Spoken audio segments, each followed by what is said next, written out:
pourquoi vous dites que ces dépenses pour réduire nos émissions de gaz à effet de serre n'auront aucune incidence sur le climat? À vrai dire, c'est même pas moi qui le dis, c'est l'organisme qui s'appelle le GIEC. Non. Mais si, il suffit de lire ces rapports. Et le GIEC nous explique que pour 1000 milliards de tonnes de plus de CO2, la température va augmenter, soyons précis, de 0,45 degrés, moins d'un demi-degré. Et alors, à ce moment-là, vous regardez ce que nous, et quand je dis nous, c'est pas la France, c'est l'Union européenne, nous émettons. Et puis vous regardez, vous dites, bon, on arrête nos émissions tout de suite. Qu'est-ce que ça va changer à la fin du siècle sur la température du globe? Et on s'aperçoit à ce moment-là que ça ne change rien du tout, et plus exactement moins d'un dixième de degré.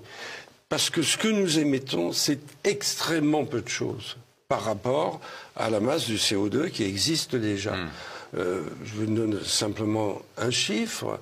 Il y a, à l'heure actuelle, 3000 milliards de tonnes de CO2 dans l'atmosphère.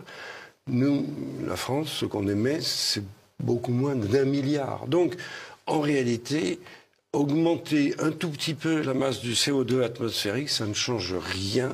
Et ce n'est pas moi qui le dis, encore une fois, ce sont les chiffres du GIEC, mais jamais le GIEC ne le dit, et probablement y a-t-il peu de gens qui lisent les rapports du GIEC. Et vous dites une chose qui est absolument inadmissible pour tout un tas de rails, le climat a toujours changé et l'homme n'y est pour rien. Bah, écoutez, le climat a toujours changé, on le sait. Il y a eu des époques glaciaires, des époques interglaciaires. Nous vivons dans une époque interglaciaire. Et même dans cette époque interglaciaire, qui a commencé il y a 10 000 ans à peu près, il y a eu des hauts et des bas.